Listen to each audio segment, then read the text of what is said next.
Usually, They come right on time. yeah, Khalil was in, way to DC, yeah, he was in traffic, last I heard. so he's not gonna be here. Hey, participants. So we've got plenty of people online. All right.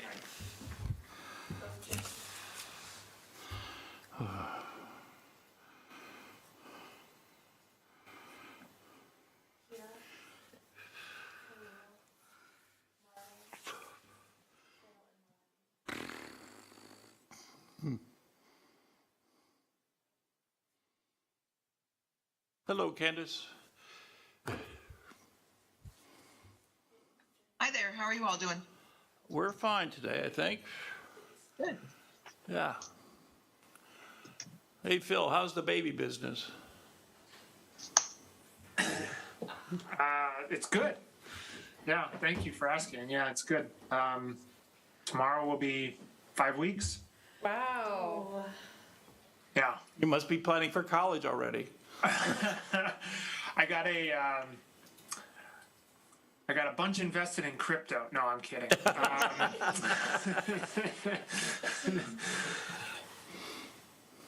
Yeah, well, she can go to UD for free. Right. Just make sure she wants to go to UD and not Vassar or something like that. Yeah, well, as a Michigan grad too, I wouldn't be able to say that's a bad idea. Yeah. But substantially more expensive Yes, of course. as an out-of-stater. Yeah. Yeah. Our parents gave us a choice of in-state or pay the difference. And what did you choose, Marta? We all did in-state. My brother wanted to go to California, San Francisco, but he gave in to UVA. Okay, well, not a bad. I was gonna say, that's That's not a quite bad slumming it. compromise. And I did William and Mary, and another one went Madison, and the other one chose not to go. You pretty much ran the gamut. That's right.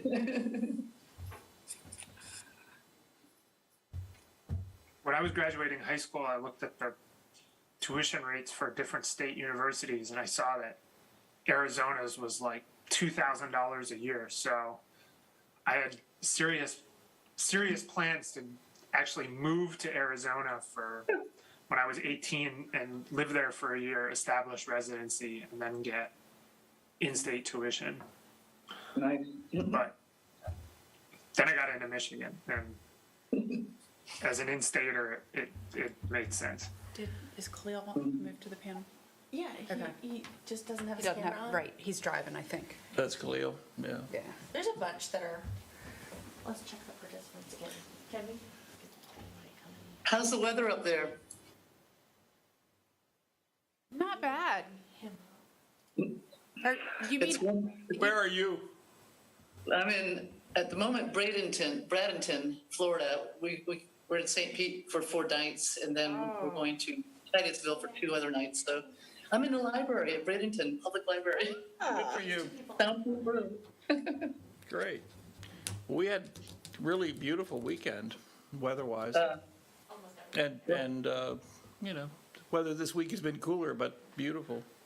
Nice Yeah, sunny, it was the wrong time. nice sunny weather. Nice.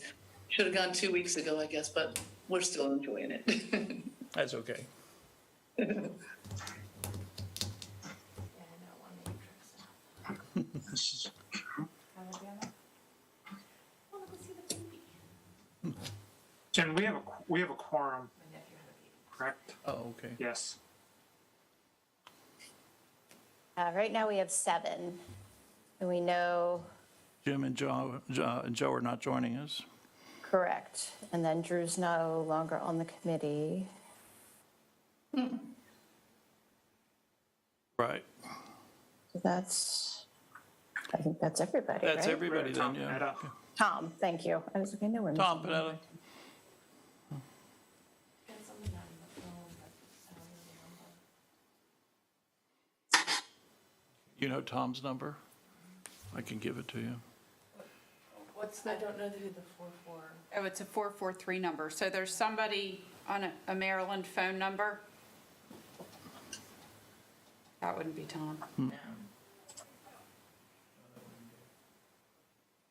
Let me send Tom a note. Ask him if he's going to join us. Yeah, I've already checked everybody else. They're not. Okay. That's cool.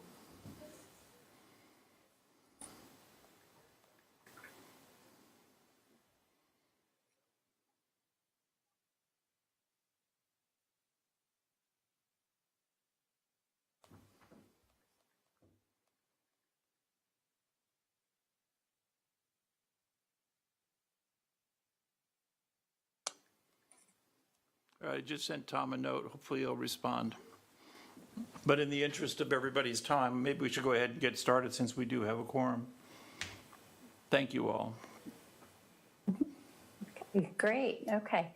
Well, thank you all, as the mayor said, for being here today on what may end up being one of our last meetings, if not the last meeting. But our goal for today is to further develop and possibly vote on a recommended framework for the Resiliency Fund. And just as a recommendation, as we've gone over before, it is just that. It's a recommendation. There's a long process after this as it goes to council and through the public process. But this committee has done a lot of great work. And over the past couple of meetings, we've really delved into the Resiliency Fund with our guest speakers from both Coral Gables and then from Bethany Beach. And so today it's really just discussion and refining the direction that this committee wants to go. On that note, in going back, I went back and listened to the last meeting, and there was a distinct thread of conversation surrounding where the city stood in terms of an emergency relief fund. And there was a lot of discussion on where that fit in with the resiliency fund and how to balance them. The points that were made include that the BPW has its own reserve funds in such an event, essentially to pay the contractors up front until FEMA reimburses it. And they are, of course, undergoing their own and separate evaluation about their funding levels and their rates. We also discussed that it's not within BPW's purview to cover everything in such an event. And so things like roads and operating expenses for services are within the city's purview and not BPW's. And I think this is where we led to, this kind of led to the discussion about the city doesn't have that fund. And so how to balance the resiliency fund with that emergency fund. And from the planning team's perspective, we saw that you were struggling with that. And one of the committee members, actually Julie Tom, needs to who's let not yet with Tom us, in. suggested making a separate recommendation regarding having the city explore establishing a storm emergency relief fund as a separate and distinct, a standalone recommendation, going along so that we could focus on that, the city could focus on that as coming out of this committee, but then also focus on the resiliency fund. And so that's kind of where we want to start today before we jump into the resiliency fund itself. And so let me share my screen. Oh, yeah, Tom's there. Great. Tom's joining us, yeah. Oh, can I have screen sharing abilities, please? You're good now. Thank you. Okay, and so here we go. So we, wanted to put out there for the committee, your thoughts on making a specific recommendation regarding a storm emergency relief fund. Should the city explore that and establish one to cover those efforts in terms of roads and operations? And we're not saying that this committee needs to iron out the details that go along with it. Like, this would be as far as it would need to go. The city can work out the details in terms of what that amount would be and what those sources of revenue would be. But in terms of an actual recommendation and a path forward, is that something that this committee is interested in doing? Any thoughts? Marta? Are you saying that this resiliency fund that we come up with, that we're recommending, would not cover flooding due to roads, like maybe ditches and things like that? No. So what I'm saying is that basically, we talked a lot in terms of proactive versus reactive, and maybe the better choices of words would have been mitigation versus recovery. And so what we're saying is that, Bethany Beach was a storm recovery fund, and it was specifically to cover operating expenses, to clean up debris, whatever was needed at that time. What we were saying as part of the resiliency fund was mitigation of climate impacts in the medium to longer term. And so instead of muddying the waters and trying to address them all under one fund, what we're suggesting is that this committee make a recommendation that the city of Lewis establish a storm emergency relief fund, so a recovery fund. And then we can, and if we make that recommendation, then we move forward with a second recommendation for the resiliency fund. That is what we've been discussing. Does that make sense? Jen, one thought I have in thinking about that is for storm recovery, perhaps instead of creating a specific fund, perhaps the city would develop a reserve policy that our general reserves must not go below a certain threshold, so that our general reserves are available for some sort of a recovery effort if we were to need it. Okay. Because we do have we've got reserves in all of our funds. Sure. Yeah. So I think that the main thing is making sure that we don't, spend too much of our reserves so that. You're suggesting, though, that you establish a minimum floor. Right. And I think that makes sense, as an alternative. And then you talk about a resiliency fund Right. as a separate entity. Right. Okay, so if I were going to wordsmith the actual recommendation, I would say So establish. Can I jump in and, Yeah, please, and just say that what we're doing, Anne Marie, that's a good recommendation, but we want to try to avoid figuring out the details of this. Sure. Right. Right. So that's one flavor of a emergency recovery fund, but there could be others. So I think rather than having this committee get bogged down in those details, which,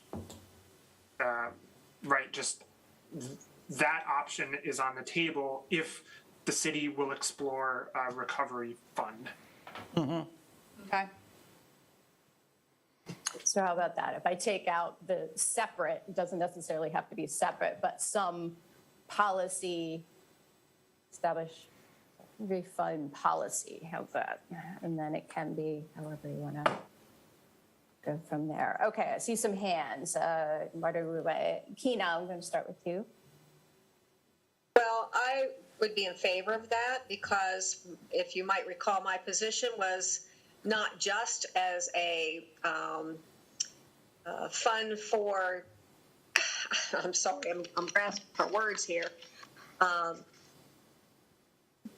prevention as well as for some kind of relief afterwards. So I think making the suggestion for the reserves as well, again, not to get down in the weeds, but the way you've worded it here for the emergency relief fund policy would be a good idea. Okay, great, thank you. Marta. I think it's a good idea too. I just think we need to be careful, especially if we're not going to iron out details. How much money are we asking citizens to pay towards different funds? They may start seeing the resiliency fund increase or, just a fund for that. And then, now the city wants this for the emergency fund. And especially if we go with a recommendation, I read through Joe Kelly's recommendations, and he was suggesting we even go at a higher rate than we had talked about. So we have to be careful, I think. Yeah, excellent point. Other committee members' thoughts? Kina, did you raise your hand back up or? I did. I have a question. Sure. Are we in a position that we need to be real specific about the resiliency fund that we recommend?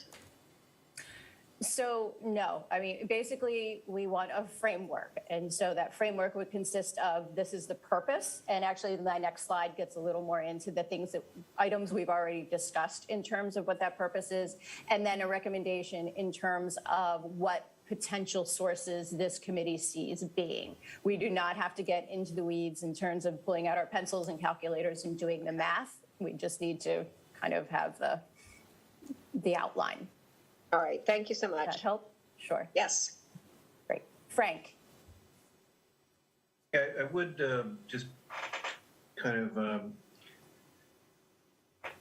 echo what Marta just said about being cognizant of additional cost to the citizens. You know, if we just look at the recent Gazette, they talked about, you know, a variety of fee increases and to be phased in over a fairly long period of time. So there's that. And there's also, if you recall, Sussex County is undergoing a reassessment procedure. And at this point, I don't think anybody really knows what that means to property owners in Lewis, other than the county has generally a revenue neutral position. So I think we got to be very careful. Not everyone in Lewis is, you know, loaded to the gills and independently wealthy. Mm-hmm. No, understood. Absolutely. Marta, back to you. No? Okay. I didn't unraise my hand. No, no worries. Chris, go ahead. Yeah, I like the idea, and I do like the idea that it's more a policy rather than a separate fund as well. You know, from the money aspect, I think that can help with, you know, keeping the cost down. And you know, I've been all for trying to make the funds that we do set up here to be, you know, forward-looking, proactive, not reactive. So to separate it like this, I think is a really good idea. And using Bethany as sort of a model, so to speak, to say, hey, look what our neighbor's doing. This makes a lot of sense. I'm not really sure, but I take it Bethany's a little bit different in that they seem to have at least much more frequent events now than we do. And, you know, we can just sort of see our future with what they're experiencing now. So I think we can, you know, quote unquote, sell this to the point where, you know, it makes sense to have it separate, whether it's a policy or a fund. I like the policy idea better, but certainly keeping it separate is a great idea, I think. Okay, that's helpful. Rodney? You're muted, sorry. Mm-hmm.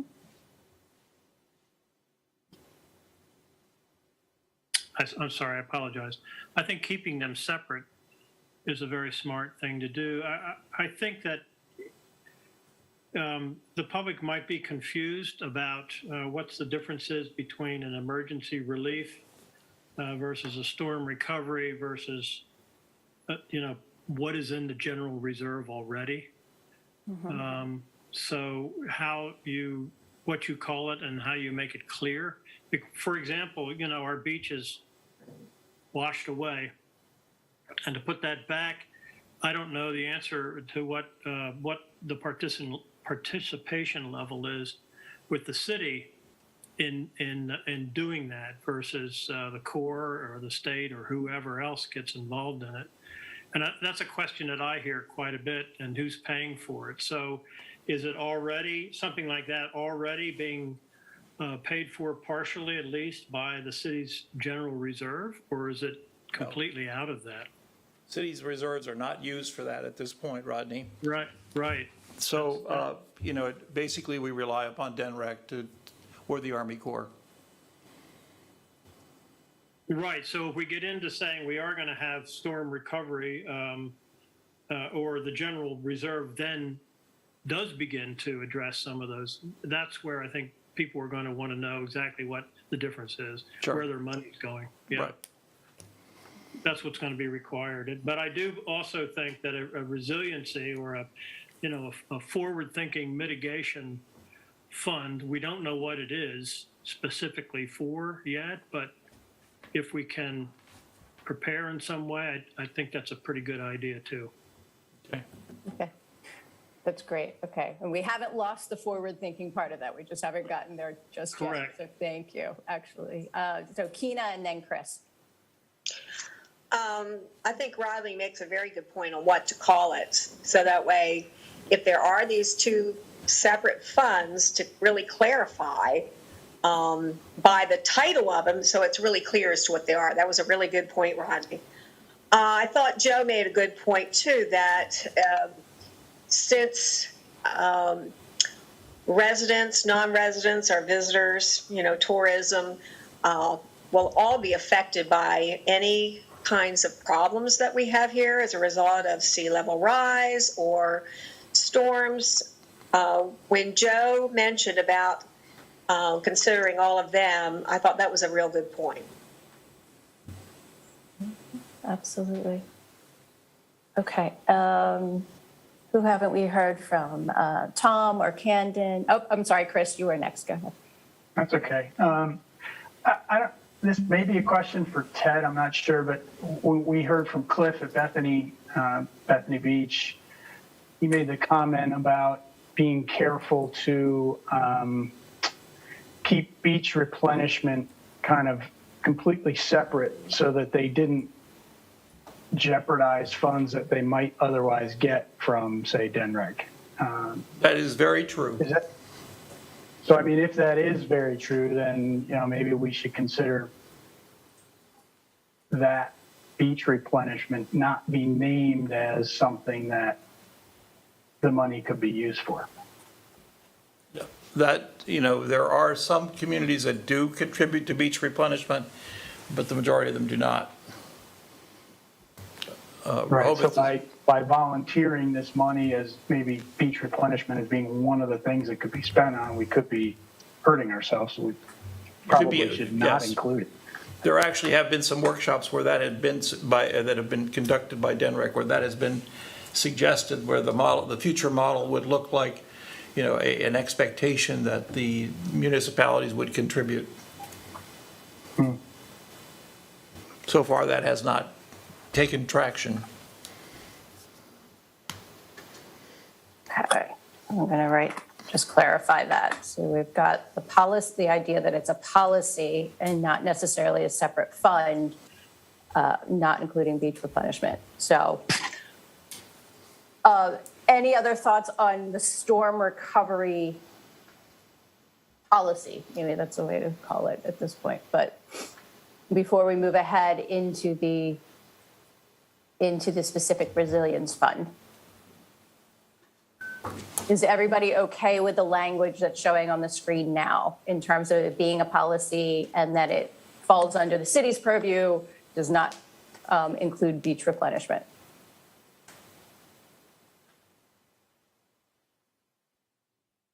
Okay, take that as a yes. All right, so next slide.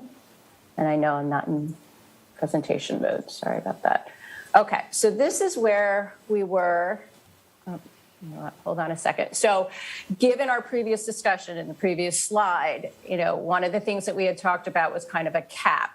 There was a maximum of like 30% or 50%, whatever, of these funds that could be used for emergency relief. And as you recall, there was a lot of struggle walking the line in terms of, but how much money can we use this money for emergency? Will we still have some left for the future and all of that? But given that last discussion, that last slide, if we go with that direction of having a separate policy that addresses recovery efforts, then we could actually get, we could take out this point in terms of the resiliency fund. Is everyone in agreement with that? Can I see a thumbs up? I see a lot of nods. Okay. Great. Okay. So I'm going to go ahead and just delete that point. All right. Much of this has not changed from what we looked at the last time, but it's kind of a summary. And so the idea is to collect the funds for a minimum of 25 years for funding future projects and improvements that will help the city become more resilient to climate impacts. The goal, at least as we're putting forth here, would be to build a minimum of $500,000 a year. So that over 25 years is $12.5 million. Intended projects would be, some of the projects that we've talked about, whether it's great infrastructure, acquisition of open space, bulk property buyouts, not individual ones.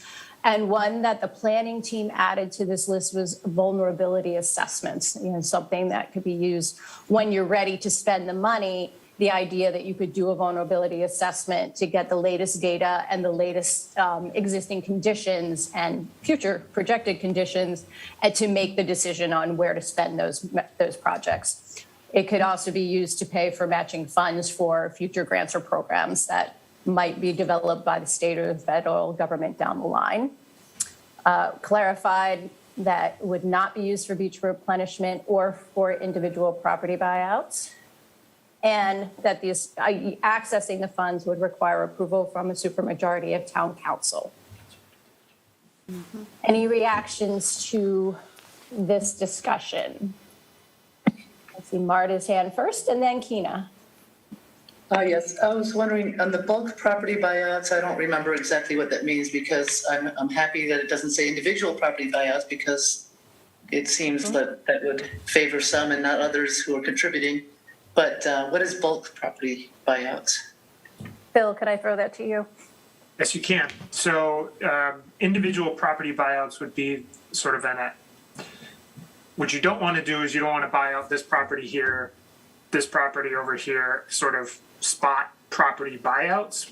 A bulk property buyout, it would probably be rare that you would do a bulk property buyout, but it would be a set of properties within close proximity to each other, so that you're clearing an area that's a trouble area, rather than clearing one house in this trouble area and one house in this trouble area, but the trouble area still remains. Okay, so it still could be seen as favoring people who happen to be in more vulnerable areas versus people who chose not to build in those areas, but... That's exactly what it is. Yes, yeah. It's purchasing properties. It would be what it would be. You wouldn't actually purchase. The city wouldn't purchase the property. What the city would do is participate in FEMA's property buyout program, which requires a 50% match. So some of that match may come from the state or some other source, and then this fund could be used to additionally contribute to the match for the bulk property buyout. But yes, those properties are getting bought out because they are in vulnerable areas. Right. Okay. Other questions or comments? Going back, Marta, or maybe it was Kina, what have you brought up the fact that in Joe's comments, he thought that the $500,000 level was probably way too low and it should be upped. Are there other reactions to that? And I know now, having talked about establishing a policy for recovery efforts, that might shed a different light on that discussion, but.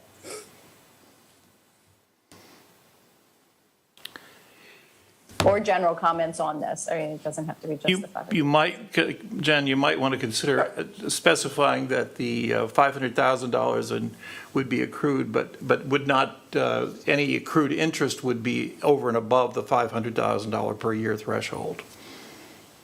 Right. Correct. Okay. So that would not be.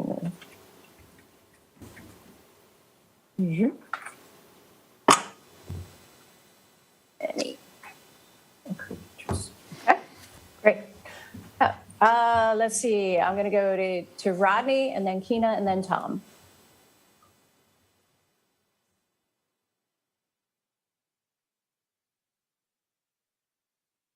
Again, I'm just thinking about language we use here, and I may be all wrong on this, but in the third item, intended projects for those actions that will make the city more resilient to climate impacts. That suggests that then the first thing you have to do is get into the whole argument is it a climate impact or is it some other kind of impact? When really what we're talking about is, an increased degree of flooding and storm damage. really. So can we just be that specific, or is that a wrong way to go? No, that's fine. Please disagree if you want. My only concern is the storm recovery versus future storm impact. I guess that's how you could say it, to future storm impacts or something. I don't want to blur that line either between Right, the recovery and right. the mitigation. But we can put something in. So can I give an example? If you only focus on storm and flooding and sea level rise, where you limit yourself to other potential, and Rodney, you will appreciate this. An urban tree canopy actually is a very good way to cool properties and limit the urban heat island effect. And so, with climate change, we have increased temperatures. And so if you focus only on flooding and sea level rise, you eliminate options such as building out your urban tree canopy. Okay, so, but that's green infrastructure is what you're talking about, and that's in here.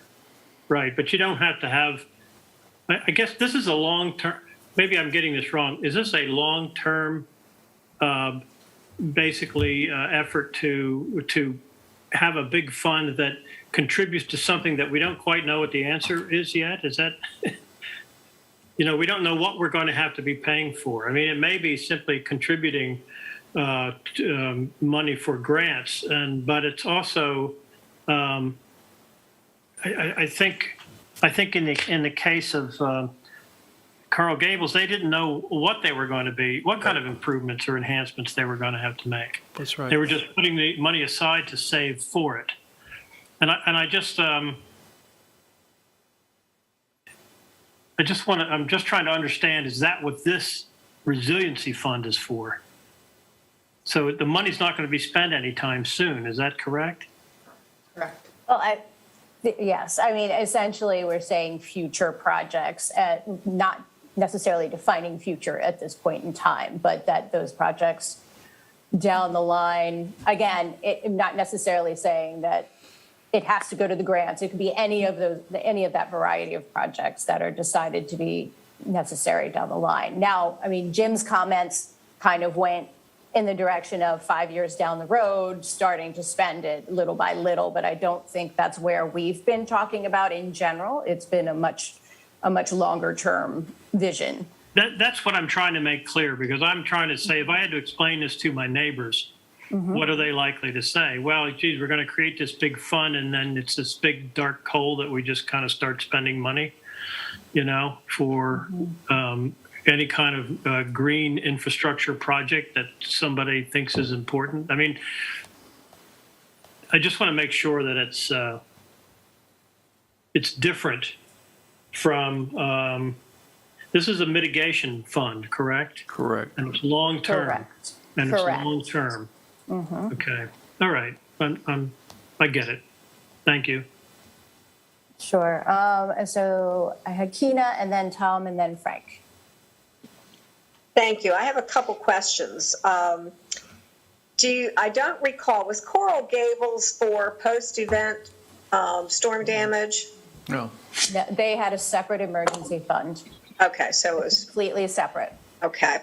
And one of my concerns is it's nice to pick a figure to aim for, a goal to aim for, but I would really like to know how and what we propose is going to affect our residents, or in some cases visitors, however we decided, not we, but however the policy decides to go.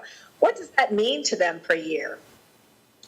Well, I don't think this committee is going to be able to get into those details and address that. But again, the idea is that there is a fund. We want to establish a fund, and these are the purposes for it.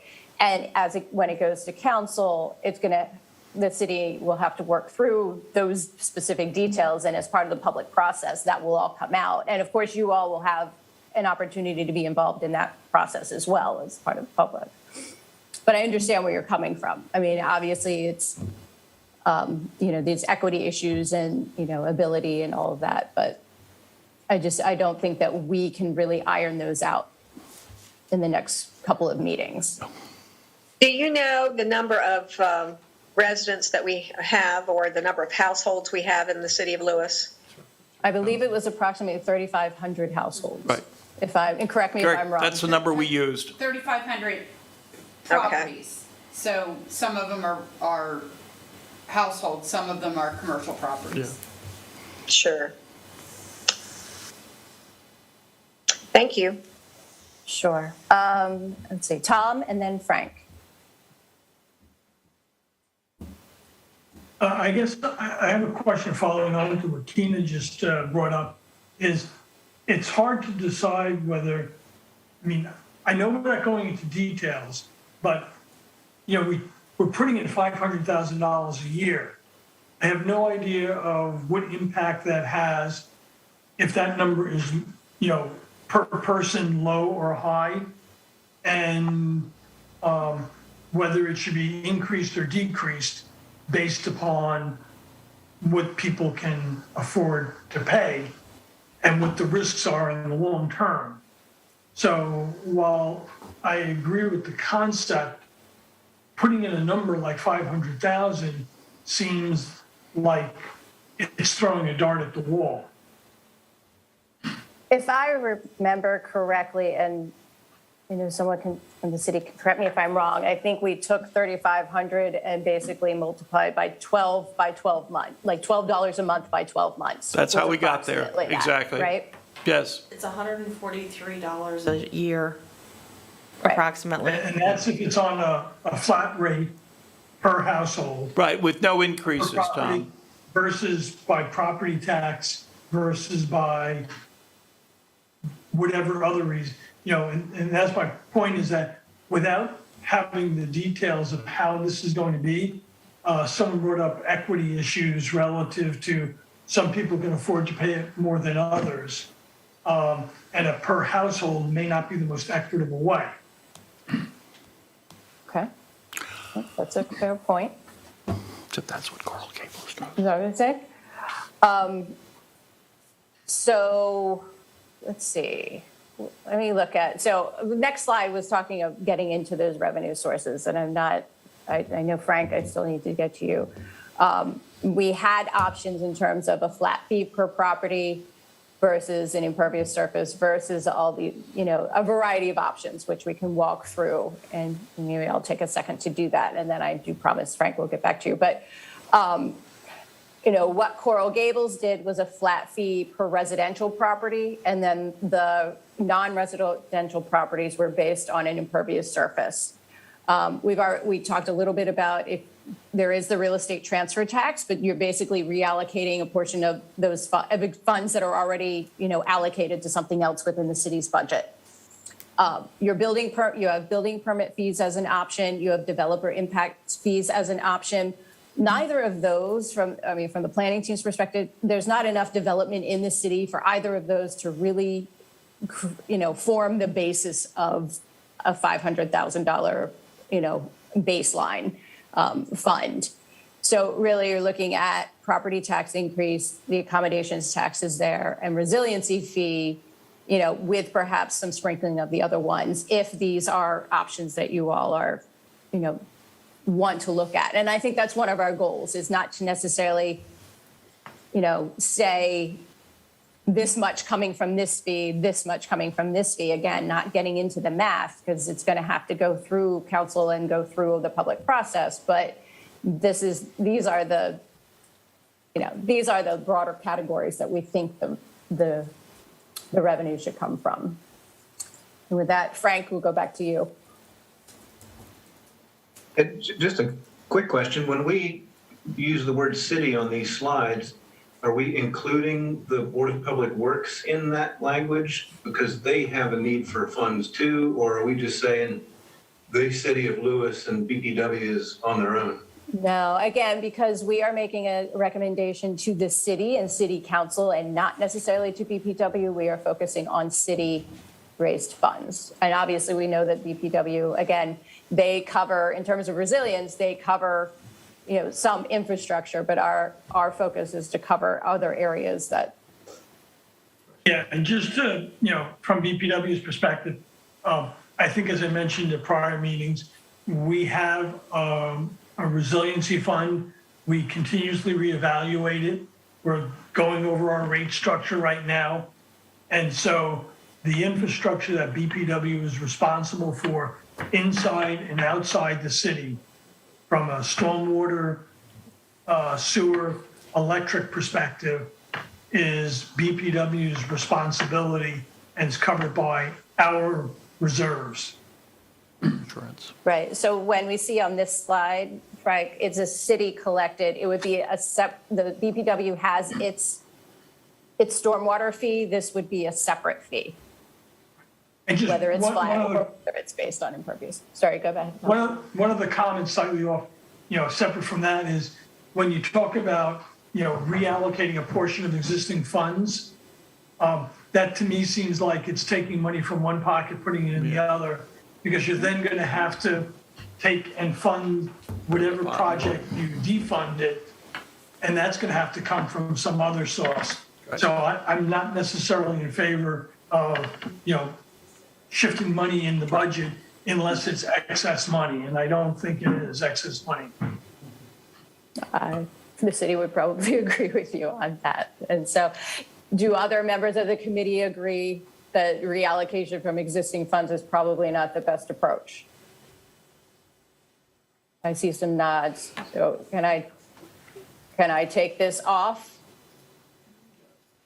Does anybody want to keep it? Okay. But, all right. So let's go back. I'm sorry. So how about the idea of a flat fee per property base versus the impervious surface fee? Obviously, I think, go ahead, Marta. Well, on that one, I was going to comment that I saw some comments, I guess, again, on Joe's comments about instead of waiting for the city to assess the what is impervious surface and what it isn't, we should start right away and maybe rely on market value of home as a rough surrogate. I don't think that's a great idea because I really think it's about impervious cover. But if we go with impervious cover, I think it should be percentage impervious cover and not square footage of impervious cover, because some people, including our household, to be honest, have bought a house with much land around it. And so we might have 20% impervious cover instead of 50 or 60 or 70. And I think I don't know what others think. Do you think the total amount of square footage should matter, or what percentage of the surrounding area you are taking up with impervious surface?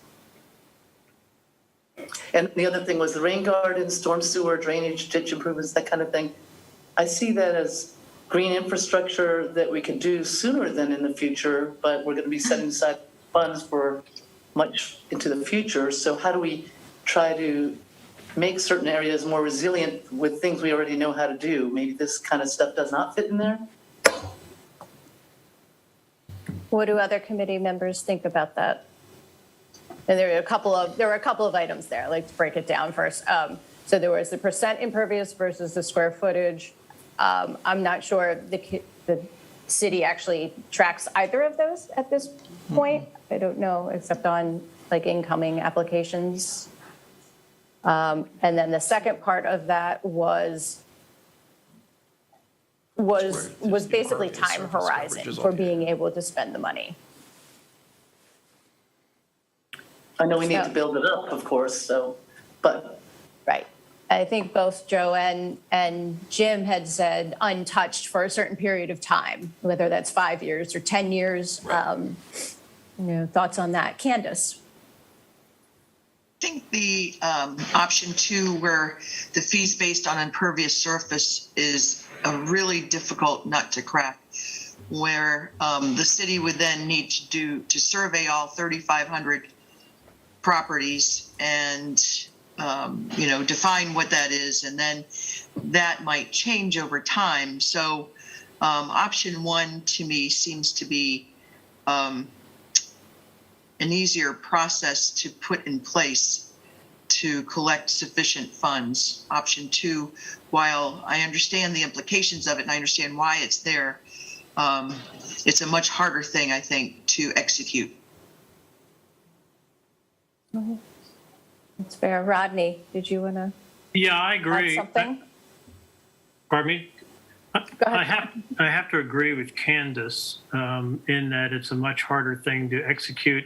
The city has to do a lot of homework and kind of keep doing it in order to understand, be reasonably accurate in what those percentage of impervious surface is and how it changes. On the other hand, this is the only one that offers an incentive to people to, to be have more resilient solutions.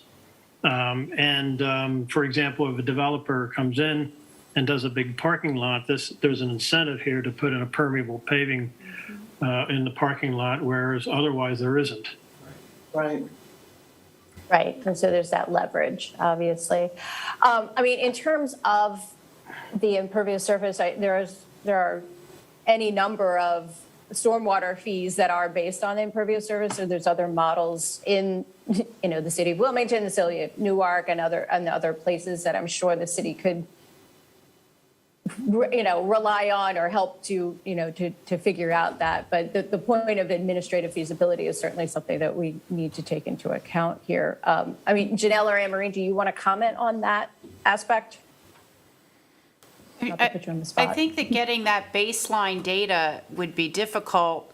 Once that baseline data is available, you need a permit if you're expanding impervious cover. So maintaining it over time wouldn't be insurmountable. I think it's getting that baseline data set and, how precise do you get with it? Do you do it through survey or do you do it through review of aerial photography, because the cost is going to change based on that? So I don't think it's insurmountable. I just think that if we want to do it that way, there will be an upfront cost. Yeah, fair enough. I'll just chime in. I think the upfront cost would be worth it because this is what it's all about, trying to I would think, to provide incentives to people to not build up their entire property. Phil. And then Yeah, Tom. just to answer Anne Marie's question and some of the other, to do this would require remote sensing of satellite imagery. You would not go out there with a tape measure measuring people's, eaves and all of this, right? Surveys to do parcel surveys for the entire city would just be insanely expensive and time consuming. You would do it with remote sensing. There are engineering firms that are well capable of doing that, but you would have to pay a consultant to get that initial data set of impervious surface. And then you would send out, what you would do is you would send out those estimates to each property owner, and there would be a process by which the property owner could say, no, you have it wrong. And then that would go under a review. So there would be, to do this based on impervious surface would take some time. And you're absolutely right, it would take some time, and it would take some resources, some financial resources to pay the consultant. You're also correct that it does create the incentive structure. That is how they are designed. It's a user pays principle. That's how you would do it, would be with remote sensing and doing this on GIS. Thanks, Phil. Tom? I have mixed feelings on the impervious. Obviously, it's something we should be striving for. I think as a source of revenue, it's kind of a blunt instrument in that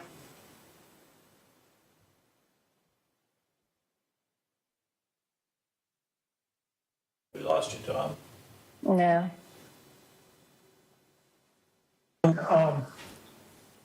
I would think that. Tom, you need to go back. We missed a lot of what you said. Oh, I'm sorry. You froze for a minute, so Yeah, go back. I'm sure it was wonderful, but we missed it. Thank you, Anne Marie. Yeah, for some reason I'm getting unstable internet connection. Can we do something about that? Or maybe it's me that's unstable. What I was saying was that I'm all for addressing impervious, but it seems like it's a blunt instrument relative to what we're trying to accomplish here, both from an administrative side and the fact that we're supposed to be addressing sea level rise and climate change, precipitation, heat islands, so on. So I'm not sure that it's the best source of funding. I do think that Planning Commission, well, the city has already said that they were going to use pervious pavement for roads.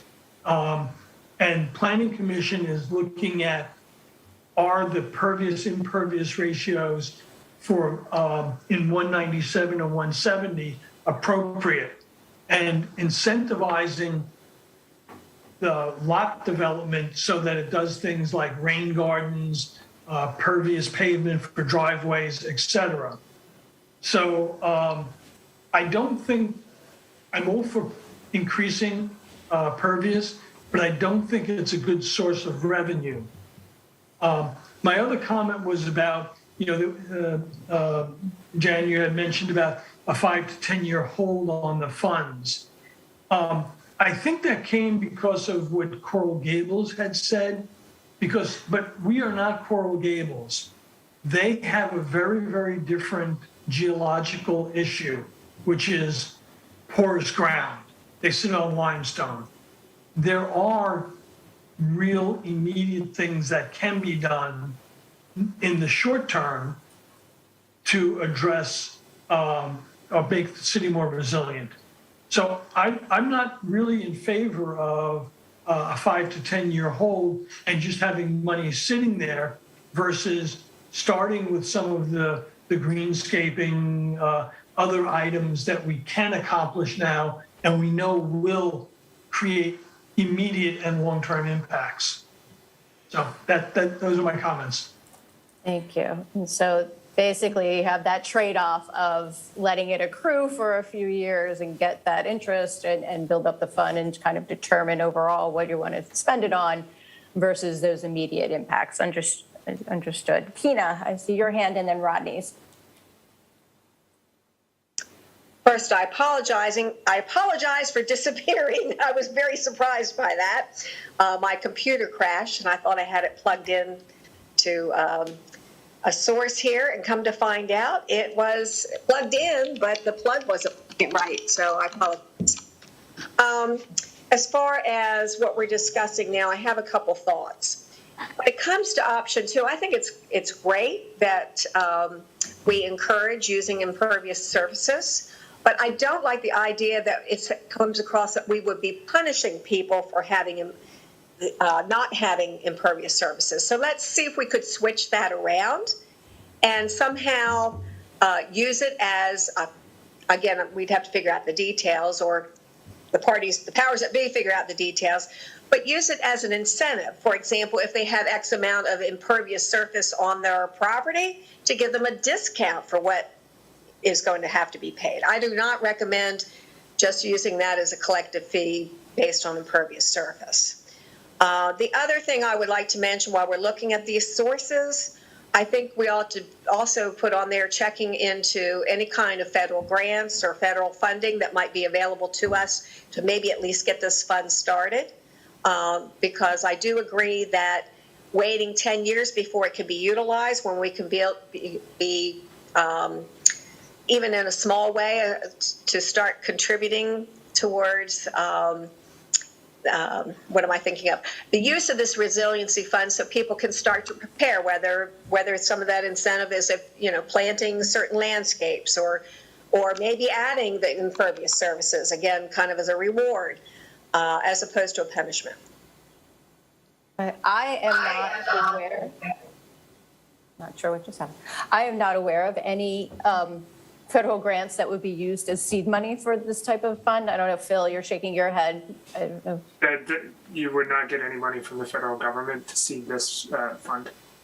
you would use this fund to leverage money from the federal government once you have it, but they won't. There's no source of funding that will help you launch this fund. Right. I think both Bethany and Coral Gables had some kind of lump sum that they started their funds with. One from Bethany was from a developer fee or some development, and the same in Coral Gables, but they was something within their own jurisdiction. It wasn't a grant from anybody else that it was using for that. Rodney.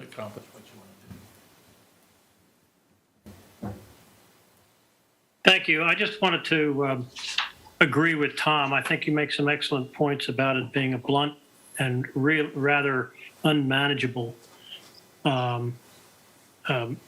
process to base it on impervious surfaces, and it's not an economic way to manage it either, I would think. And the other thing is, I'm thinking he's probably right in that it would be more effective to not freeze these funds and just let them grow, but start putting them to work sooner than later on things so that people can understand where their money's going, as opposed to just putting it in some giant fund that grows and we don't know what we're going to spend it on. I think that's a harder sell. I think it's a harder sell. Sure. And if you were going to put a number on the sooner than later, would you say 5 years, 10 years, 15? Yeah, I mean, it's got to be. I don't know how quickly the funds will accumulate, but I would give it a couple of years, and then we can start using it because we may have things that are really in need of attention. Mm-hmm. Well, and I think this goes again. I read Jim's comments, but I think he even suggested, kind of similar to what we were doing before, like if you start to grow the funds and a maximum cap the amount that could be used once they're allowed to be used in any particular time was one of his suggestions. So let's say they're untouchable for 5 years, and then after 5 years you could use 20%, 30%, something like that. Okay. Jen, it's Ted. Yes, sure. I think you make a very valuable point. I understand what Rodney's saying, but we're sitting here in the room, and we're looking at, if you only did it for like 3 years, by then, using the numbers we've been talking about, you only have $1.5 million to work with. So you have to have amount to something before you can really get started. At the cost of the projects you're talking about, you could easily exhaust the whole fund. Right. Mm-hmm. Frank, you have your hand up. Yeah, I'll just quickly chime in and say that I agree with Rodney and Tom about the fee based on the impervious surface. I don't really think that's the way to go for all the reasons previously stated. Thank you. Okay, so Chris? Just real quick, because it's all been said. I don't think that trying to figure out what percentage everybody has that's impervious today on 3,500 separate lots or households is doable. And so, I mean, frankly, I think a flat fee is the way we should go. I like the idea of, at first I didn't like the idea of letting the money be touched for a certain period of time, whether that's 5 years or so. But I do think I think we do need to allow a small percentage of it. And I think like maybe in the first 5 years, we say something like 10% maybe can be touched, because it needs to grow. And I don't know how the money is going to be invested and grown over time, but I think we've got to allow taxpayers to see the money being spent, even if it's limited, in a very limited way for a while, at least some of it, very small percentage, and then, maybe after 5 years, letting that percentage rise. Right, so if we say we wait 5 years at 500,000, you're talking about 2.5 million. 10% of that is then $25,000. that we're saying would be allowed to be spent? And is that going to get the projects done that we're thinking? 250,000. 250. Oh, did I? 250,000. Oh, sorry, 250,000. my math was off. Yep. I mean, my feeling is that it's almost, yeah, I know that that's only going to pay for a very small project, but if this fund is going to have any kind of an impact, it's got to be allowed to grow. My guess is that the first expenditure from this fund will be some kind of vulnerability assessment, Right. which will produce Which a would be- nice document and show you other areas where you might want to think about spending the money in the future. So That would be, why if I had to gaze into a crystal ball, that would be my prediction. why would we wait 5 years for a vulnerability assessment, though? I mean, I think, I'm just concerned the time frame we're pushing this off to. And if a project had a cost-benefit ratio that justified it, why would we limit it to 10%? I mean, we're not trying to just build a pool of money. We're trying to make the city resilient.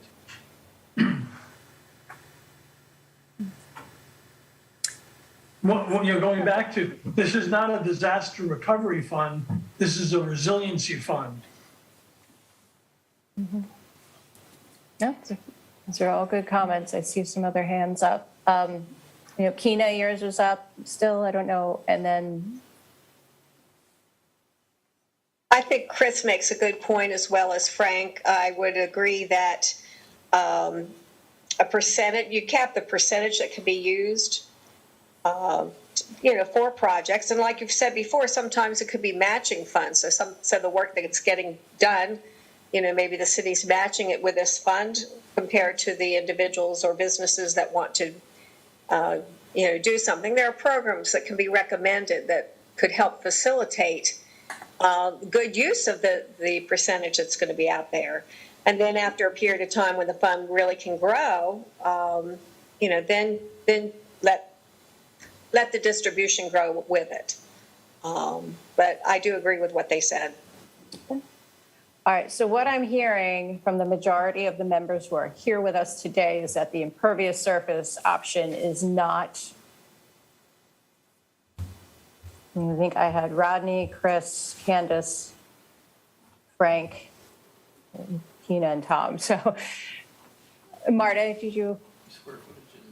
Oh, if that's what most people think, that's fine. I just thought it had worked so well. I think it was it Coral Gables, whatever, that it seemed to make sense that we're trying to address problems with that. But if flooding and other things, sea level rise, are causing the problems regardless of impervious structure, I guess we can try doing a flat fee.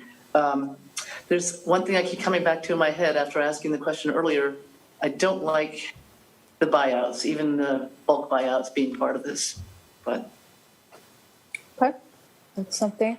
And then just again to clarify, so Coral Gables was a flat fee for residential and an impervious surface fee based on impervious surface for non-residential. They kind of took the middle road in terms of that. Okay. How do going back to Marta's concern with the bulk property buyouts, does anyone else share that concern, or Keena? Yes, I concur with Marta on that. I'd rather not see that in there at all. That's not saying that later it can't be revisited, but for general purposes, I think it would open up more concerns than it would help solve the problem. Anyone? Candace? I agree. I think the buyout question is something that I'd avoid. I'd like to see us look at other ways to use the funds that we put in place. I agree. Okay, thank you. Tom? I was just going to say, I don't mind it being in there. I think there could be strategic areas that from a Sorry, Tom, you froze again.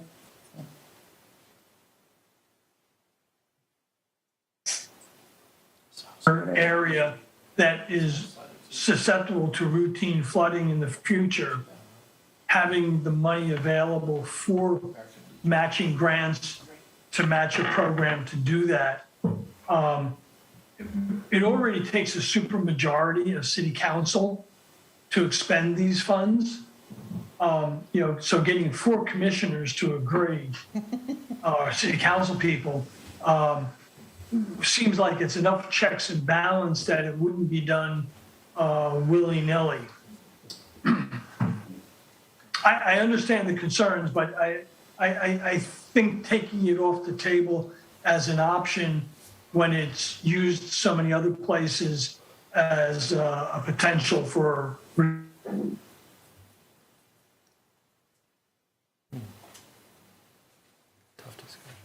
We didn't catch the end of that, Tom. You're frozen again. Okay. We didn't catch the end of it, but I think we got the main points, Tom. Thank you. Chris, go ahead. Sorry, I hope I'm not going backwards here, but just real quick, Jen, you mentioned something that I wasn't really thinking about, but maybe this is sort of or it is a question for the city. Out of the 3,500 or so households we have, how many of those are commercial? Do we know that?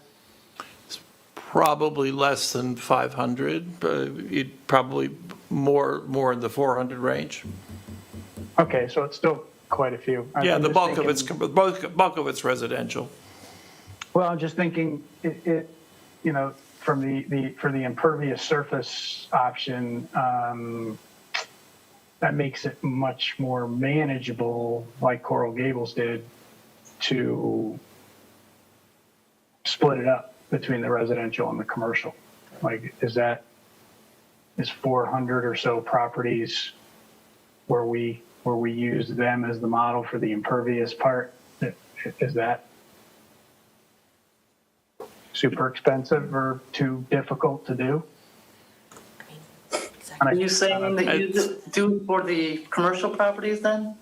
Yeah, like Coral Gables did. I didn't catch that, and I'm glad Jen brought it up, but that sounds like It is an it's option to manageable. consider, right? I think if we're gonna do that, it should be based on the square footage of impervious cover and not the percent. Because if you look at, for instance, Second Street, you have buildings with very small footprints where it may be 100% of the lot. But when you compare that to, a larger retail center, with parking and all of that, then you've got a different scenario in terms of the impact that type of development has. So I think it certainly would be more manageable than figuring it out on every property in the city. I think you also need to consider the fact that what we allow in terms of impervious surface coverage on a commercial property. But we allow 95% of a commercial property to be covered Right. with impervious surface. So you're then you've got your code out of kilter with what you're trying to do, perhaps. Good points. But it would be square footage, because we can at least add that if we decide to keep it. Great. How does everybody else feel about dividing it up between residential and commercial? I like that idea. If we can have commercial properties pay for their, based on their impervious square footage, that would be great. How about, so Tom gave us thumbs up, I thought, right? Yep, great. Candace, Keena, Rodney, You do it just on this. does that help with the feasibility? Okay. Keena? Yeah, it should be. I still stand by what I said earlier. I'm not comfortable with that. Yeah, I think you'd also, if you're going to do that, you would want to make sure that you said footprint rather than square footage, because if it's a 3-story building, you suddenly. Right. Okay. Absolutely. We call that Square foot of footprint. Yeah, that's right, footage.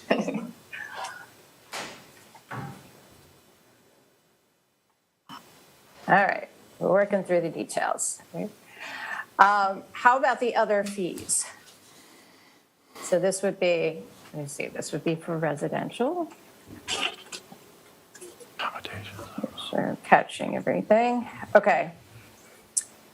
Thoughts on the accommodations tax, or is there another way of sharing the burden with visitors? Frank? I would probably come down to be more in favor of sending more of the fees toward the last four on the list there, and because it affects the residents in a lesser amount. Now, the business owners are going to say, well, it affects us, but the reality is the accommodations tax just gets passed along. Sussex County, I think, just recently went through that. Building permitted fee increase, yeah, sure. Property tax increase, not so much for me. I would like to minimize that. I understand there may be something coming our way, but I'd like to minimize property tax increases if at all possible. And developer impact fee, I don't care if they pay the whole damn fund. Let them have it. I don't have too much sympathy there. Let them pay. So building permit fee, developer impact fee, some accommodations tax, but you're not in favor of the resiliency fee or the property tax increase? Just so I can summarize. Yeah, that's fair. Or if it is a property tax increase, I think it should be minimal. And I think we need to be cognizant of what will happen to our property tax increase in the the next couple of years, future with the assessment ongoing. But I think, Frank, you were okay with some resiliency fee as well. I mean, by the residents. Short-term as well rentals as- could be yeah, dealt with yeah. by. Marty, you're right, but I'm saying let's favor some of the other revenue sources versus directly having our residents pay. No, I agree with that. Is there well, here, we don't want to get too far into the math again. Frank, if I can go back to, if we're talking, when we originally talked about the $143 a year for a property, that obviously you're not considering that minimal, or because you're saying you want to keep it to a minimum. So you would be looking at a smaller number than that? Or is that you're not comfortable with that number at all at this point? Well, I can't answer that question. To answer that question, we'd have to know what the average homeowner pays and look at that as a percentage increase for what they pay. Well, if it's a resiliency fee, they're not, if it were a new fee. But I understand what you're saying. Mm-hmm. Yeah, maybe I misunderstood you. I thought we were still on the property tax. Yeah, I don't know. Yeah, okay, that's fair enough. Keena? This is more of a question. If we are going to have the funding from resilience or the resiliency fund, and we just talked about creating an emergency fund or suggesting a policy for that fund previously, I kind of hesitate to impose additional tax base related fees until we really knew what fees were affecting everybody. Does that make sense? Did I clarify that well enough? Well, in other words, we're making a decision on this, but we've also said, hey, another fund needs to be started. And yet, so in other words, and instead of an impact about $143 or whatever it was, it could end up being $400 altogether. Right.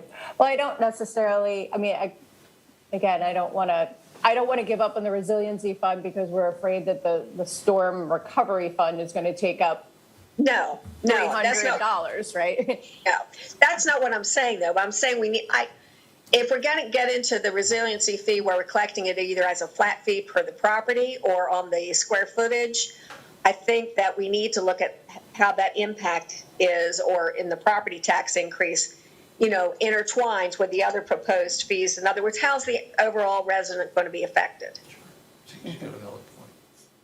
Right. In other words, I feel like we're almost making a recommendation and we're partially blind by the end result. Tom, I think we'll be blind because we don't know what Sussex County is going to do with the increased assessments too, so. Right, and you're not going to know We have to raise money. Tom? I'm sensitive to the concerns over tax increases, but we also do have a fiduciary responsibility to do something for the medium to long term. Otherwise, we're putting the city more at risk, and that's going to have to get paid for some way, either with special assessments or other means. So we have to balance out the incremental current costs to the risk-based future costs. And that's the whole purpose of discussing this as resilience. This is about the unknowns. So I think the details need to get worked out, obviously, and it doesn't look like that's going to be our responsibility. But I would hate to take items off the table and let the details determine which way is the better balance. I would just add that if there are specific revenue ideas that people are curious about, how much revenue would that bring, how would that affect whatever constituency, we can look into that based on the best information we have. And, obviously we don't have all of the information, but we can certainly, based on what we know, try to look at what some of those projections could be. And Anne Marie, you would do this, whatever recommendation this committee makes, you would end up doing that anyway as part of developing the details of this fund. Exactly. Mayor and city council, well, I don't want to presume to speak for them. I'm highly doubtful that they would adopt a new revenue stream without any meaningful analysis of how it would affect the people who would be paying it. Right. I think, knowing this, particularly this city council, I think that would be the approach that would be taken. But you could also, a portion, if you had a storm recovery fee and a resiliency fee, they could be treated as one collection, and you could earmark 40% of it for a recovery fee and 60% of it for a resiliency fee. So it would all roll as one, so you wouldn't be showing as two funds you're trying to do, but you would account for them separately.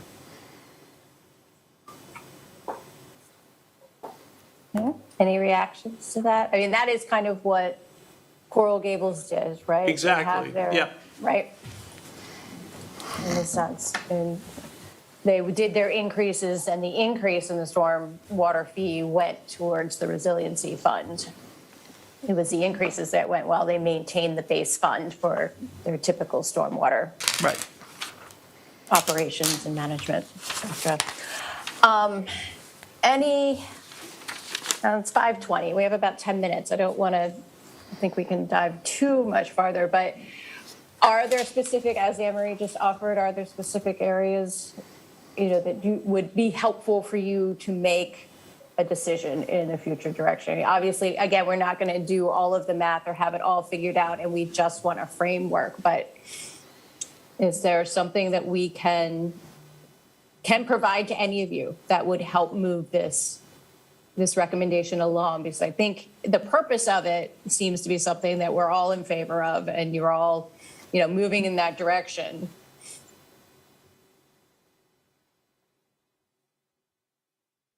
Yeah. Okay. I just have I have a quick question. Sure. I don't really understand how you handle an accommodations tax or what exactly that is. I get it with people renting properties, but could somebody just sort of give me an overview of how that might be a revenue source?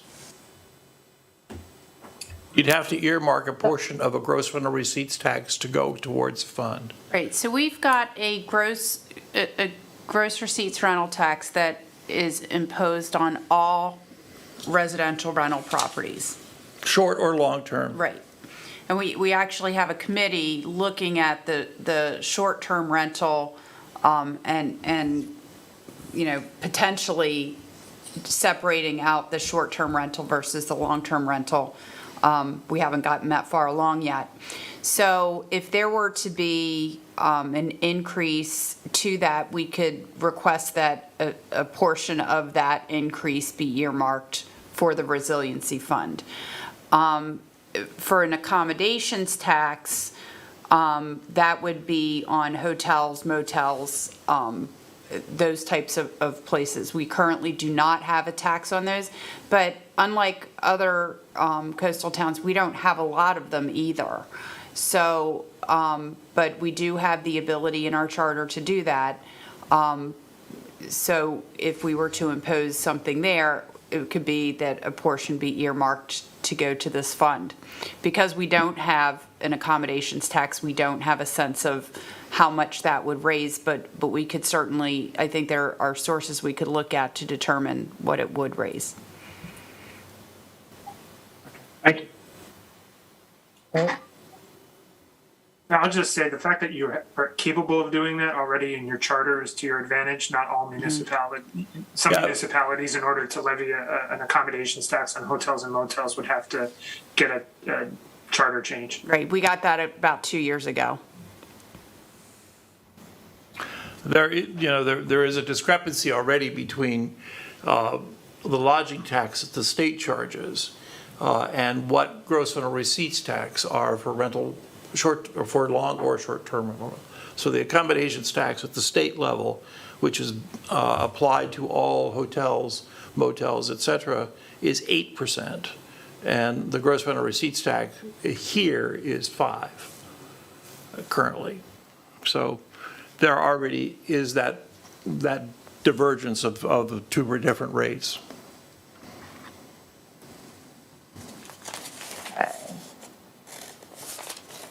Great. Okay. So with that, it looks like we do need an additional meeting. And so the next, oops, I just lost my calendar. I'm sorry. Would be second Tuesday in April 12th at 4 p.m. Okay. Are there any public comments? I didn't see. There was one thing in the chat earlier, but I think we answered that. Okay. So with that, the planning team will meet again, process what we were hearing, and come back with hopefully some options, and take all your input.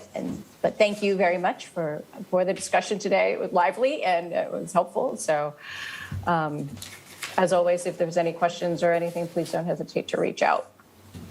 But I think with that, we'll adjourn the meeting. Thank you, everyone. Thank you all. Thank you.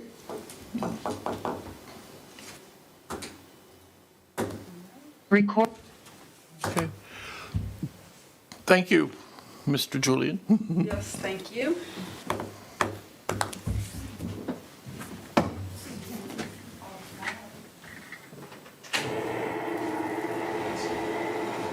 What's that?